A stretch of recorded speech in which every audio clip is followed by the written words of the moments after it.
Hi, good morning, everyone. Welcome to the TradeStation Masterclass. My name is Jesus Nava. I'm the Director of Client Training and Education for TradeStation Securities. And what we do here is we try to give you a little bit of a deep dive on the TradeStation technology and make sure that you know all the ins and outs of studies, strategies, and everything that's implemented on the TradeStation software. Today, we're going to do our technical analysis series and highlight 3 studies that are already part of the TradeStation platform: Stochastics, RSI, and %R. And we're going to go through some of the technicalities and some of the details about each one of these studies and how they're similar and different at the same time. Before we get started, the usual disclosures, just keep in mind that every symbol and idea that I talk about is for educational purposes only. These are not recommendations of TradeStation. Also keep in mind that active trading is not suitable for everyone and that it should only be done with risk capital. Past historical performance is no guarantee of future results, and we all need to be aware of the risks involved. If you need additional information on these disclosures, go to www.tradestation.com/important-information. All right. Thank you guys for being here. Thank you for taking time out of your schedules. Let me go ahead and set my chat window here up so that I can see your comments. If you have any questions about anything that I'm showing, please make sure that you share those questions right here in the chat. I'm going to switch over here. Well, before we switch over to TradeStation, I have some information here on this PowerPoint. All right, so let's get started with overbought and oversold oscillators, which is one of the common things about these 3 technical studies that we've combined today. Stochastic, RSI, and %R are all oscillating indicators. And one common characteristic is that they pinpoint overbought and oversold levels. When you put any of those studies on a chart, you're going to clearly see those levels outlined on the chart. So what is an overbought and an oversold oscillator trying to tell us? Well, generally it compares the close of the bar to a high-low price channel. Each one of these studies will do the calculation a little bit differently, and that's where the differences lie. But all of them, they're going to take a look at a certain period of time and determine what is the highest price and the lowest price. And that, of course, gives you a range. And it's going to then take a look at the closing price or the current price and give you, an estimate or a calculated value of where that close is in relationship to the full range of that look back period, which is very interesting. Oversold markets have fallen sharply and are expected to bounce higher, or at least, that's the nature of these types of oscillators, or the main signal. One of the things that I teach in my technical analysis classes or my master classes is that indicators are open to interpretation, and the way that you see a particular signal may be different than what another trader, sees. And that's one of the reasons why we make the platform so customizable and give you all the tools that you can modify the signal if you feel like you can make the signal a little bit more efficient. But for the most part, any one of these indicators that gets oversold, or at least it's giving you a signal that the security has become oversold, it's just a signal that the markets have fallen sharply and are expected to bounce and go in the opposite direction. The same happens when the market is overbought. It's hitting, some of the highs on that indicator, and the market has risen sharply and are expected to decline. So there's only a certain period of time or an amount of time that any security can sustain being overbought or oversold. Something is deemed to happen. I know that securities can stay in that overbought and oversold state for a long period of time, but at a certain point, something's got to give. And that's exactly what these types of indicators are trying to capitalize on, measuring when the securities have become oversold or overbought because it's expected to go in the opposite direction. Reaching these overbought and oversold levels may also indicate the end of a trend or a short-term pullback. Notice that we covered the 2 different scenarios that could happen. The end of a trend, of course, everything changes. If you're in a significant downtrend, and all of a sudden there could be an uptrend developing, but it also could mean a short-term pullback, something that is temporary, but at least you have an indication using these indicators that something is happening to the price fluctuations. The effectiveness of the trading signal varies. So confirmation from other signals or other studies is suggested. And this is something that, I mean, if you've been to many of our classes, we always try to emphasize this fact that, we should not use any signals by themselves. We should use a combination of different signals that are giving us a little bit more strength on that interpretation. That's what we're trying to look for, okay? So make sure that we use other studies to confirm the signal. Generally shorter duration trades and trend following trades. And that's something that we see in many of these oscillating studies, that signals are generated a little bit more frequently. So we're not going to, have these big trades that usually trend following strategies have. They're going to be shorter term trades, and that's how these indicators are calculated. And one of the nice things about these indicators or studies that we're going to take a look at, the stochastic RSI and %R, is that we have already developed a strategy that goes along those indicators. So you could very easily take those strategies and put them on a chart and see if that idea, performs well using historical data. At least it gives you some sort of confidence about what the signal may do going forward. And if you want to combine some of these signals into just one, overall strategy that contains similar calculations, you can. I'm not sure about having indicators that are very similar in the calculation together. Most of these indicators, since the calculation is the same or at least similar, the signals are going to be very in line with each other. So it may not be a good idea to take these indicators as a confirmation of another, because they're very similar in the calculations. They're expected, to provide you similar signals. So when we say that we should compare with other signals, it's indicators that are calculated differently and are also are in line with the interpretation that of the signal that you got in the first place, okay? So let's go ahead and take a look at these indicators one by one, and we're going to start off with stochastic fast and stochastic slow. We have two, and a lot of times, and it happened to me when I first learned about stochastic, that I was, curious to know what is the difference between a stochastic fast and a stochastic slow. Well, of course, it's the differences in the calculation, but let's go ahead and talk about the details. Stochastic is an oscillator. It was developed by George Lane in the 1950s.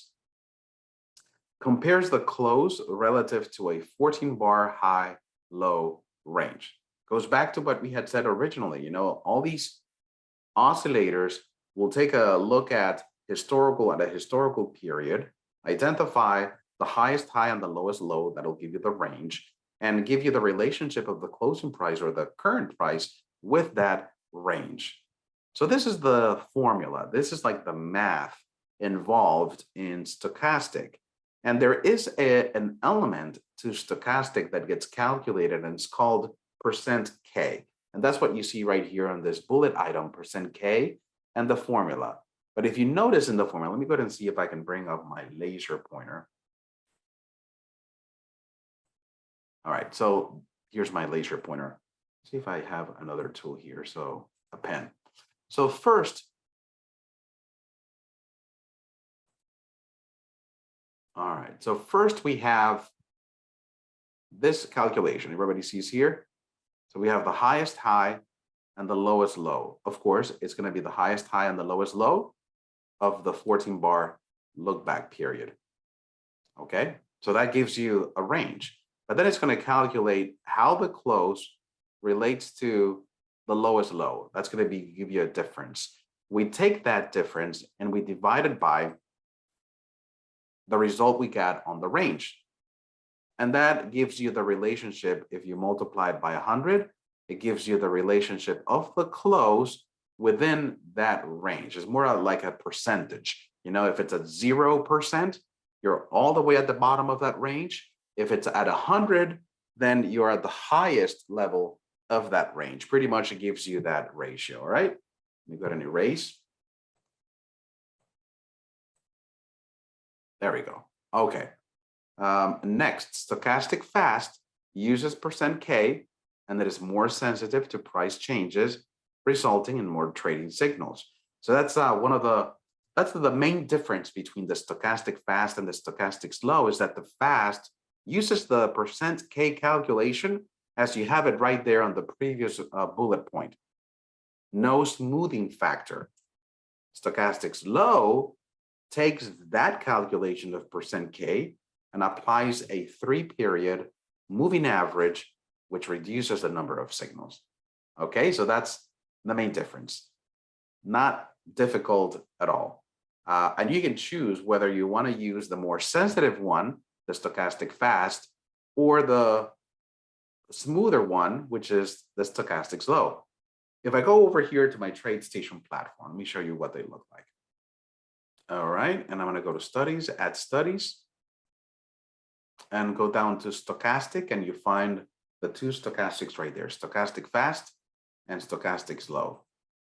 Stochastic RSI may have been something that I created earlier or something that is new to the list of indicators. I haven't looked at the stochastic RSI, but it seems like an interesting combination. So I'm going to add these 2 indicators, and you can see how similar they are. Here we go. All right, you can very quickly tell which one is the fast and which one is the slow. We said that the fast is more sensitive, so you're going to get a little bit more spikes in that calculation, as opposed to the stochastic slow that you have a smoother line. You see how it's smoother. I can say that the stochastic slow, it's probably more popular than the stochastic fast because of that smoothing factor. You don't get as many signals as you would get if you were trading the stochastic fast. And you can see right here in this period of time, you can see how there's a lot of crossovers between those 2 lines, which could have generated a lot of back and forth in trading and not, giving you any type of good trading signal. We get a little bit of that, back and forth here on the stochastic slow, but not as much as you do on the stochastic fast. So there is a benefit of using stochastic slow over stochastic fast, just for the fact that it doesn't generate as many back-to-back false signals. But one of the disadvantages is that you may miss out on the sensitivity. You may miss out on one of these trades that get triggered because of that sensitivity. And you may be a little bit later in the game or a little bit delayed.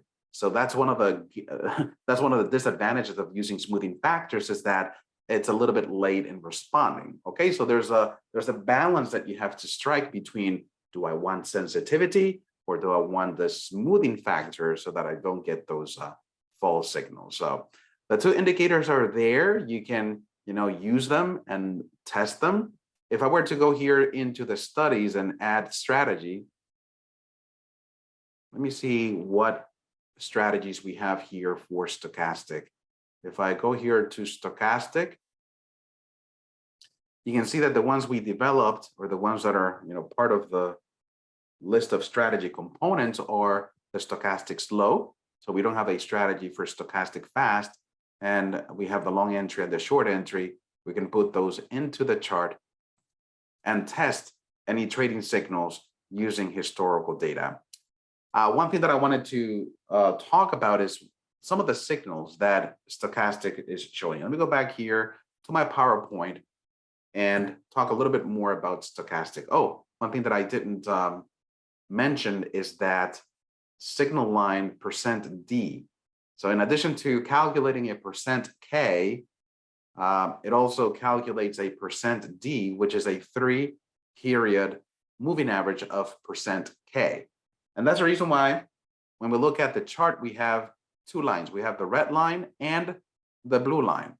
The blue line is going to be the K, and the red line is going to be the D, %D, %K. At any point, if you forgot which line is which, take a look or hold down on the background of the chart. This is something that I do all the time. If you hold down on the background, you can see the name of the lines. Take a look on the data tips window. You find fast K, which is the cyan number, and you have the fast D, which is the red number. If I were to move down here where the stochastic slow is, you can see that one is called slow K and slow D. They're both called slow because we have a smoothing factor applied to both. And this also goes in line with the inputs that are provided when adjusting the stochastic slow. If I go over here and I double click on the lines and I go to inputs, you have a smoothing length 1 and smoothing length 2. Because one of the smoothing lengths, or the first smoothing length, is applied to stochastic fast. But the other one is used in stochastic slow because one is applied to %K and the other is applied to %K to produce %D. But there's always two lines in reference when we are looking at stochastic. So let's talk about signals. I'm going to go back here to my PowerPoint and see what the signals are and how should we look at this stochastic. Values are going to oscillate between 0 and 100. A value of 80 or greater being overbought and a value of 20 or less being oversold. That's clearly visible right here on the chart. Those two green lines that you see are at exactly 80 and 20 as the indicator is designed to do, to identify overbought and oversold. Of course, those numbers can be adjusted. If I go into the inputs again, you can see that you have the oversold and the overbought values that can be adjusted. We're using, however, the indicator was originally designed for implementation.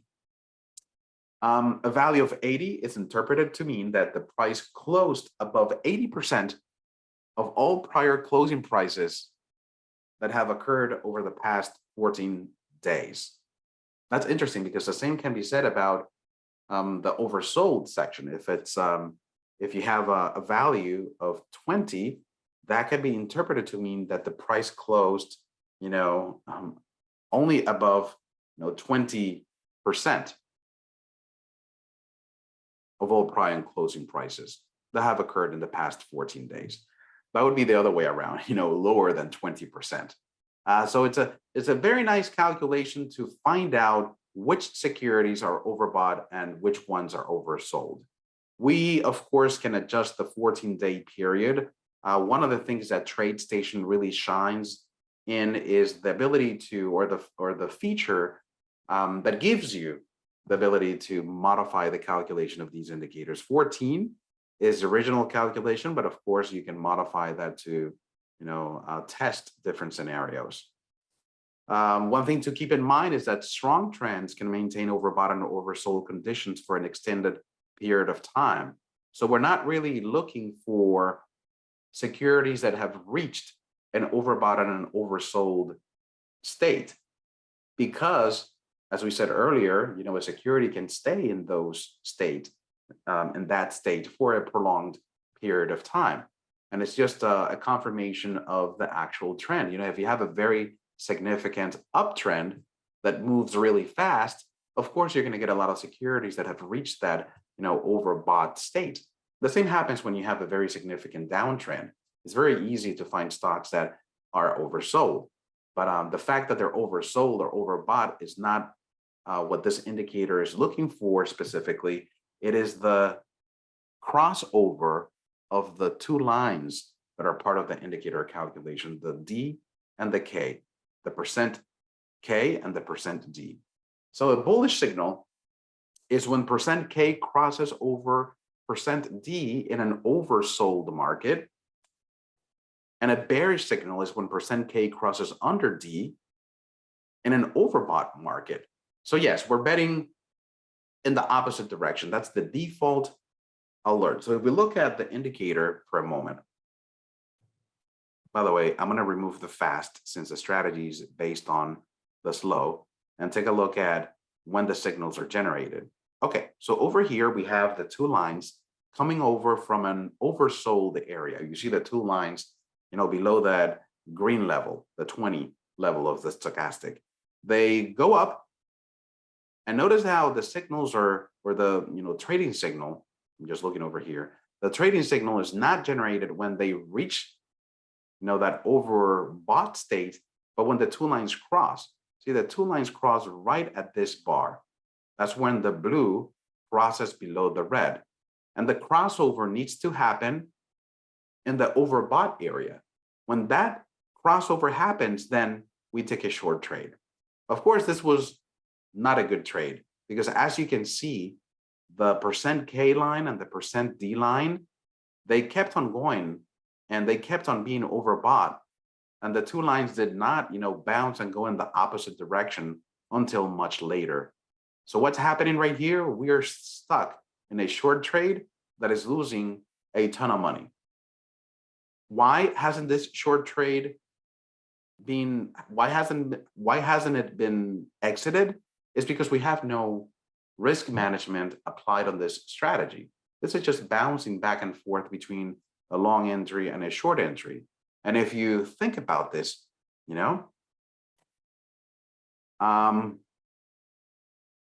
I wonder, one of the things that I wonder is right at this area where we are oversold, we have a crossover. Oh, yeah, this is the problem. Let's take a look at over here because at first glance, it seems like the strategy should have generated a long trade right here. You say, well, I see a crossover of the blue line over the red inside the oversold area. But if you look closely, that's not exactly true. At this point, on this bar, it's clear that the blue line is below the red line. So there's no crossover here. On the next bar is when the crossover occurs. But take a look at what happens to the value of those two lines. Let's take a look. I'm going to click on the background and take a look at the value. You see, slow K is 26.09, slow D is 16.87. In order for the signal to have triggered a long trade, those two lines must be below the 20 level. And one of them is clearly above the 20 level. The value is 2609. So the criteria was not met. So even though visually it seems like, oh, where's my long trade there? It didn't take it. So yes, that's one of the problems of using an indicator that has been smoothed so many times that sometimes you miss on some of those technical ideas. One thing that you can do, and let me format the strategy to see if that's something that you can do on the inputs on the strategy. Well, no, that's not there. But in the settings of the indicator, maybe you can work on incorporating some of these factors into the strategy. But if I go to the inputs, I know that there's a smoothing type of 1. Smoothing type is controlling how the smoothing occurs. If it's a 1, it's going to be a simple moving average. But if you change this to 2, it's going to be an exponential moving average. And what I think is going to happen if we change it to exponential is that the crossovers are going to probably be different. Let's go ahead and take a look. I'm going to click OK. And they did change, but not in the way that I wanted, because again, the crossover, happened even a little bit higher than it did, before. It seems like it's very sensitive to this big bar, this big up bar. Remember that if the moving average is exponential, it'll give a bigger weight to those current values. And it seems like this huge up bar that happened on March 3rd is giving that exponential calculation a little bit of a push, and it's a little bit higher than what it was before. So still didn't generate that long trade that I wanted here, and it misses out on this big uptrend, something that the strategy doesn't pick up on. So that's okay, and that of course it's a lead way to say that strategies are not perfect. Strategies that you find in TradeStation are not complete. They're just strategy components, and you do have to refine those ideas. But it's nice that we can come here and identify those areas where a little bit of the work is needed. Let's go back here to the signals, because yeah, we talked about the bullish signal and the bearish signal, which are the default settings on the strategy that is applied with TradeStation. But you can also look at bullish and bearish divergences. That's one It's a bullish divergence when the price records a lower low, but stochastic forms a higher low, meaning that there's pressure on the stochastic indicator that implies that the price may be moving up. That's why it's called a bullish divergence. You see something in the price, but that is not really reflected in the indicator. You know, the same happens on a bearish divergence. You know, the price seems to be higher, but all of a sudden you're getting a signal here on the indicator, and the stochastic is forming a lower high.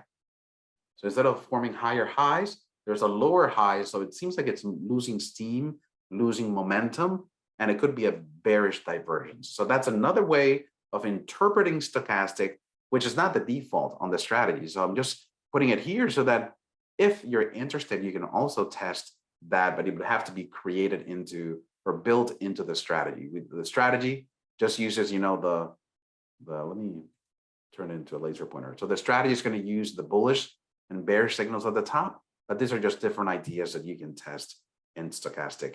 Divergences may be confirmed by a cross on 50, which is the center line. So this is the center line of the stochastic, of course. And if you have a divergence, meaning that you have either a higher low or a lower high, then just wait for the stochastic to cross that 50 or that center line, which confirms the divergence, you know? All right. Let's go on to the next indicator, which is percent R. Percent R is an oscillator that was developed by Larry Williams. And you're gonna find this interesting, but it uses a very similar calculation. It says percent R ranges between 0 and 100, just like this stochastic, with a value of 80 or greater being overbought and a value of 20 or less being oversold. Sound familiar? Yes, because the stochastic is exactly the same. Here's the formula. So we have highest high minus lowest low, exactly as the formula that we saw for stochastic. But here's the difference. Instead of looking at the close in relationship to the lowest low, is looking at the close in relationship to the highest high. And that, of course, this calculation is being stored in a variable called percent R, which is the name of the indicator as well. Generally calculated over a 14-day period. Sound familiar? Stochastics uses 14 and tells the trader where the current price is relative to the high-low range. So the difference between percent R and stochastic is that percent R compares the closing price to the highest high, and stochastics uses the lowest low. That's the only difference. But in basic terms, they're both plotting the relationship of the current trading price with a historical, you know, highest high and lowest low. We have a slide here that talks about the signals, but before we talk about interpretation of percent R, let's see how this looks on my chart. Let me remove the stochastic. I'll remove this strategies or both of these strategies as well. Studies, add study, and we're looking for percent R. Let me see if this searches. Yeah, percent R right there. It starts with a percentage symbol, so doesn't start with the P. Make sure you're aware of that. I'm going to click OK, and here it is. Let me make the line a little bit thicker so that we can see it better on the screen. Okay, I do that on my indicators so they stand out a little bit more. Okay, so that's percent R. I mean, graphically, it looks very similar to stochastic. Another difference of this is that there's no two lines. So the percent R is just one single line plotting, you know, overbought and oversold levels. And of course, is painting that line red if it crosses, you know, the overbought, and is painting it blue if it crosses the oversold. Just as an indication that, you know, the top is bearish and the bottom is bullish, because as we said at the very beginning of the presentation, we are expecting, you know, the price, since they've reached an extreme, to go in the opposite direction.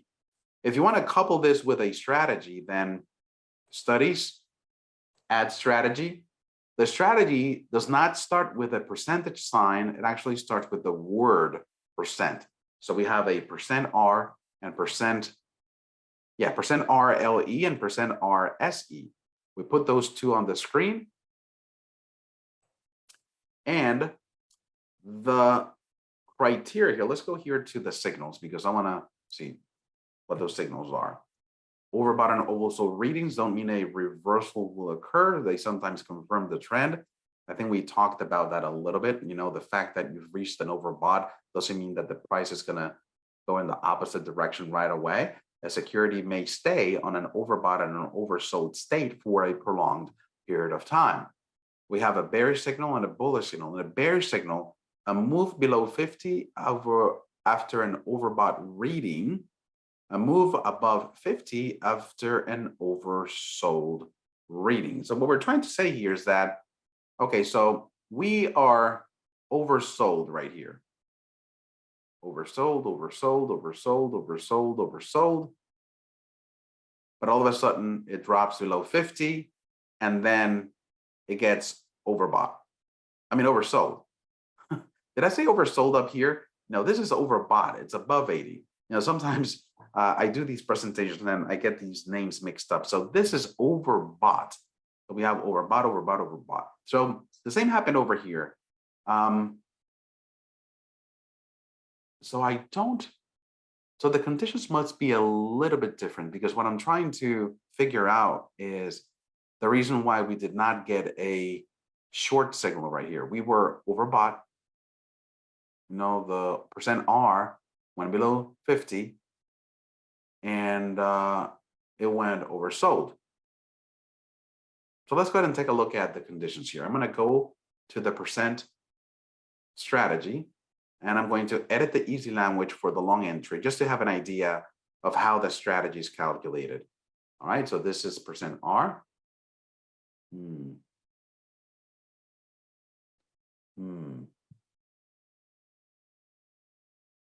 And you know, when you open up a strategy, you kind of see what the problem could be. And one of the things that I see here is that, yeah, you're comparing the percent R value, and if it's less than oversold, then the setup is true. Meaning that you're set up for a long entry. Remember, we're looking at the code for the long entry. So if we have a percent R lower than the oversold, we're ready to go long. But this is also looking at, you know, this is what's making it different. If setup, meaning that you are in a long setup, then it's looking at the average greater than the average 1 bar ago. So it's also looking at a simple moving average is calculated right here. And then percent R value crosses over trigger, then begin. Buy next bar market. What is the percent trigger here? So trigger by the inputs here is 62. 62. So there's 3 conditions that have to be true in order for it to go on a buy. First of all, the setup. Is it overbought or oversold?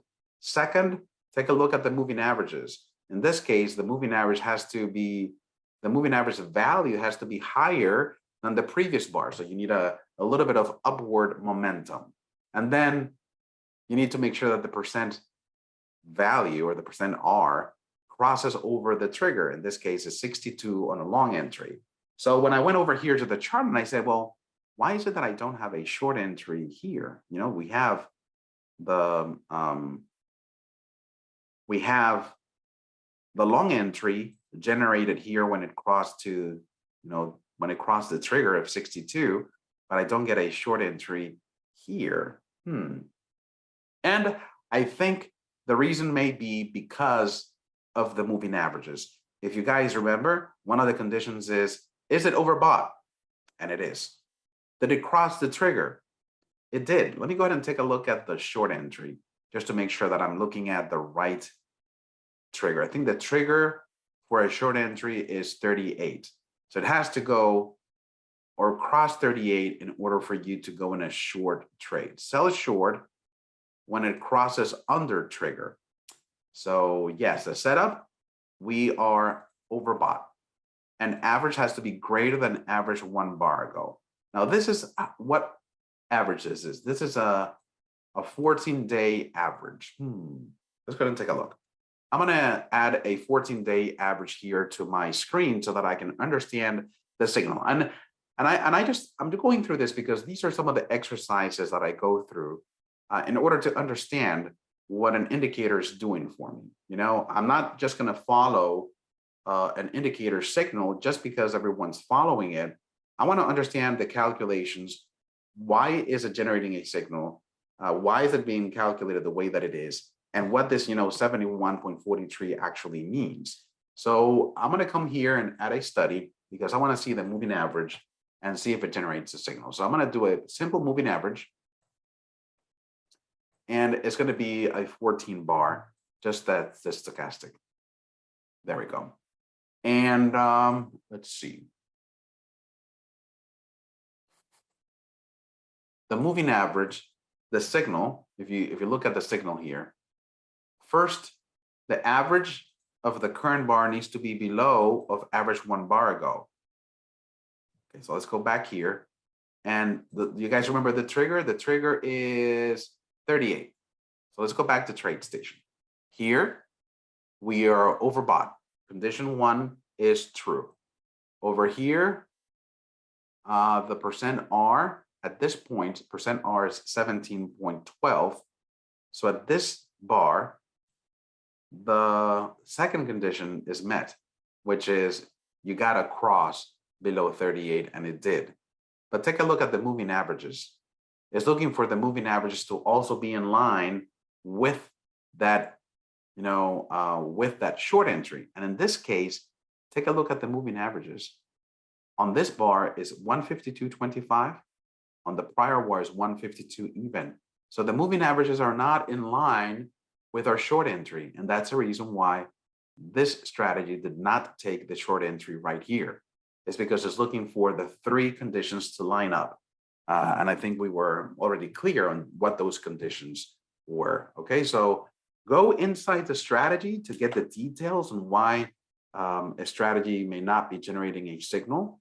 But we have all the components here for you to play with if you like, the percent R.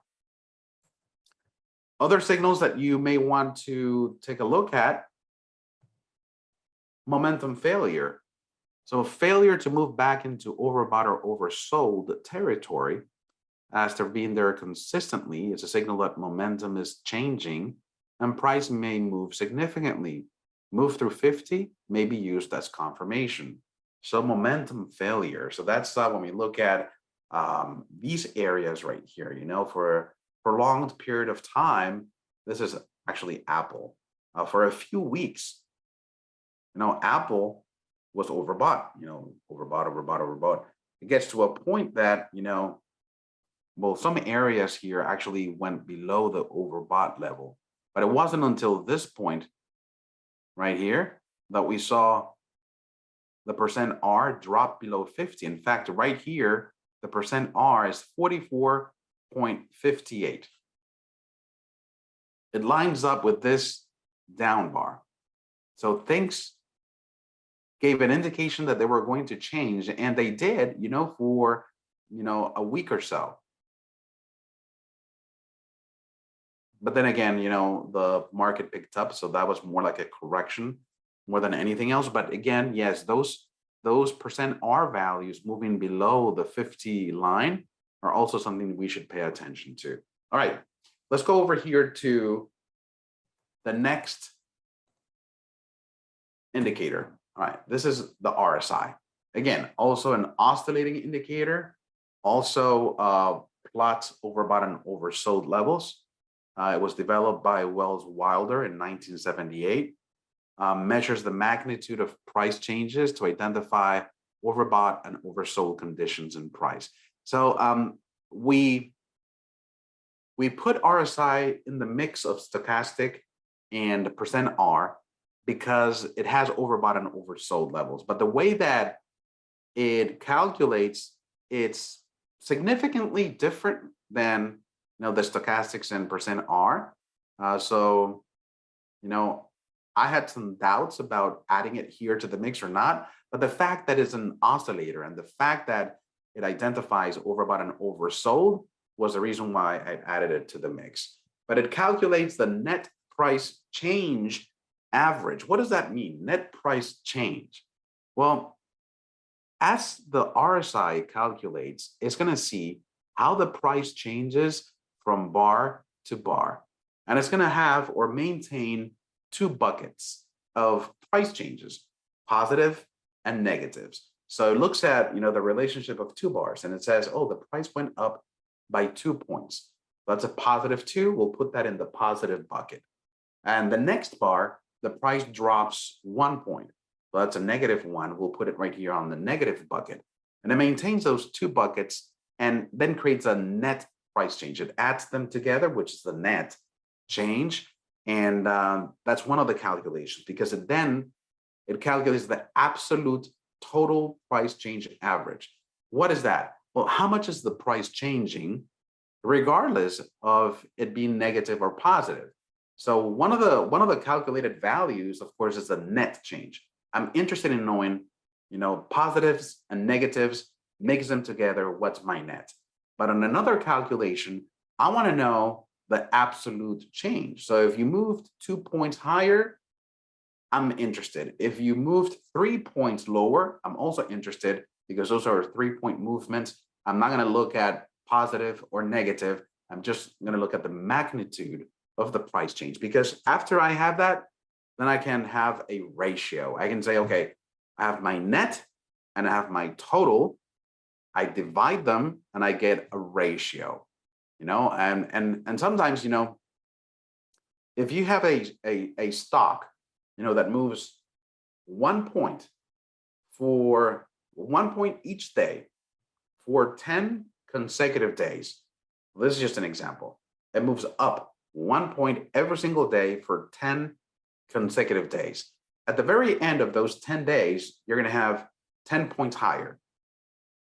That's your net change because they're all positives, right? If you take that 10 and divide it by 10, you get a 1-to-1 ratio. That would be the ratio on a perfect, increase in price. If you have something different, let's say that on those 10 consecutive days, half of them went up 1 point and half of them went down 1 point. So up 1 point, down 1 point. At the very end, your net is 0. Now, in that case, we cannot divide 0, but 0 divided by 1. Not sure what this formula would do in those cases. I know that prices don't move that way, but this particular scenario that I created in my head is kind of head scratching. It's like I'm sitting here and trying to figure that one out. But it's thankfully, prices don't move that way. And we have, a net value, not 0, but it could happen, so I'll get back to you on a response there. But then we calculate the ratio. And at the very end, we add a 1 to the ratio, multiply it by 50, and that gives you the RSI value. Why do I put that there? Again, I like to know how these indicators are calculated. I like to know the ins and outs and why is it that RSI plots from 0 to 100. So that's just a little bit of math. You could also open up the easy language and look at the function of the RSI just to get a little bit more details about the formulas being used. But when looking at the RSI, these are the signals. And by the way, let me put that on a chart to see what this looks like. So let me remove the %R strategy, and I'm going to remove the indicator at the bottom. Let's go ahead and add the RSI.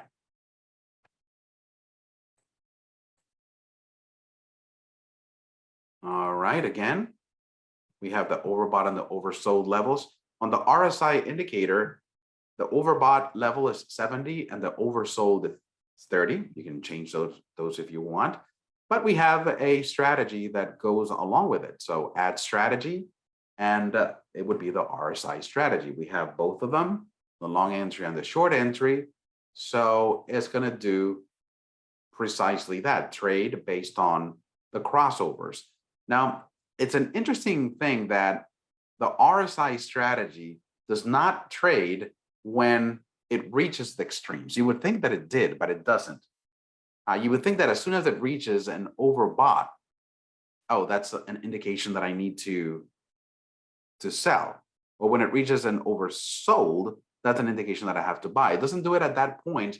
It does it at the point in which it returns from an extreme. So the first thing that needs to happen is that it needs to be overbought and oversold. And then at the point in which the security drops from an overbought or leaves the oversold area, that's exactly the point where the strategy generates a signal. So I'm looking at this overbought level. Notice that that's not when it generates a signal. The next bar, it drops a little bit below that overbought level, and that's what triggers the short entry right there. Interesting, huh?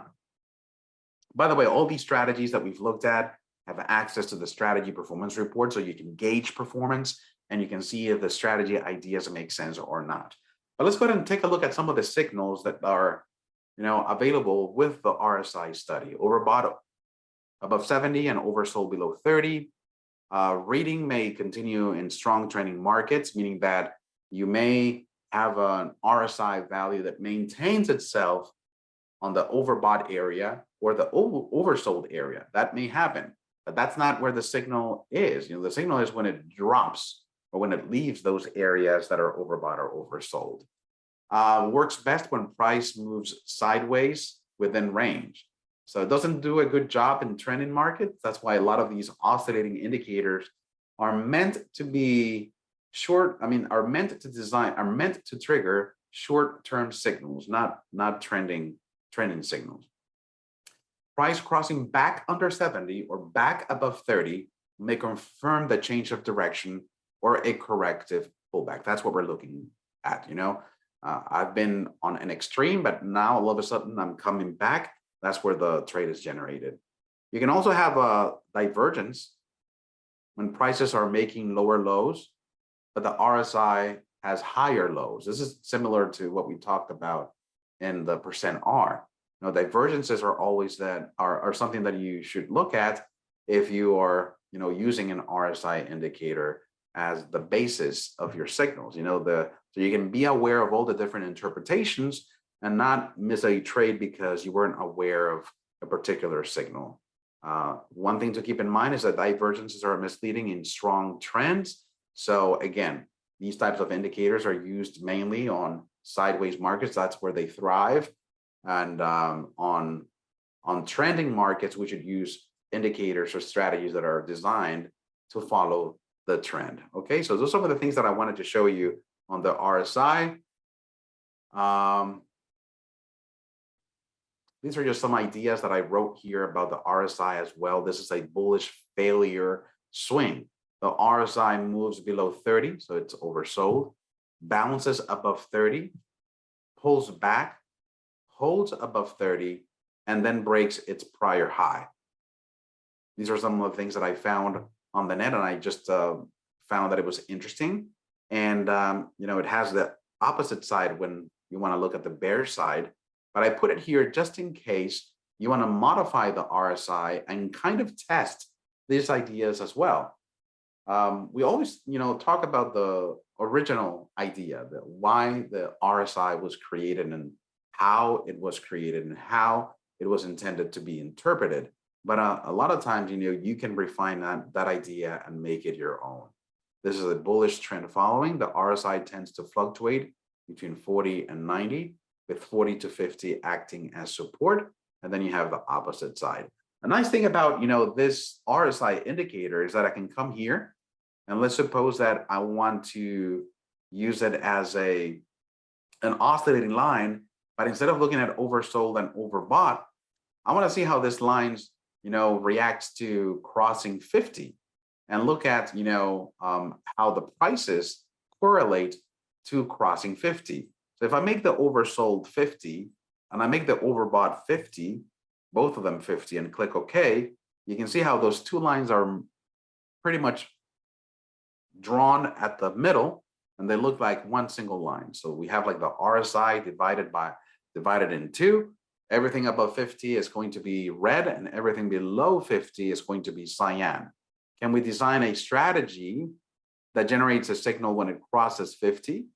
Now, this would have been a perfect trade right here. So when the RSI crosses 50, I'm going to be long because there's, pressuring to move, or pressure to move the prices up. Take a look at what happened here. You can probably design a strategy that says, as soon as I have, 3 consecutive lower readings on the RSI, I want to take that trade off, or wait until the crossover. If it crosses below 50, then I want to get out. That would have given you an exit right here, which is still a very good trade. But these are just ideas, and then again, it's up to you to take the ideas, develop a strategy, test it against historical data to make sure that it's something that you want to trade going forward, and that you have the confidence to trade it forward. Again, these are all isolated ideas. It is suggested that you always use other indicators to confirm the signal, and that's what we repeat all the time. Don't rely on just one signal. Make sure that your indicators align. And that's it. So we just highlighted 3 technical studies of the TradeStation platform with the strategies that go along with them. Those studies were stochastic. We talked about the differences between fast and slow. We highlighted %R, and also the RSI, which are great overbought and oversold indicators. So we have great documentation for those indicators as well on the site. The PowerPoint, I know that Manolo made it available here in the chat, so you're welcome to use it. And that's it. That's my presentation for today, and I want to thank you guys for spending the time with me here. Have a wonderful afternoon, everyone, and I'll see you next time. Goodbye, everyone.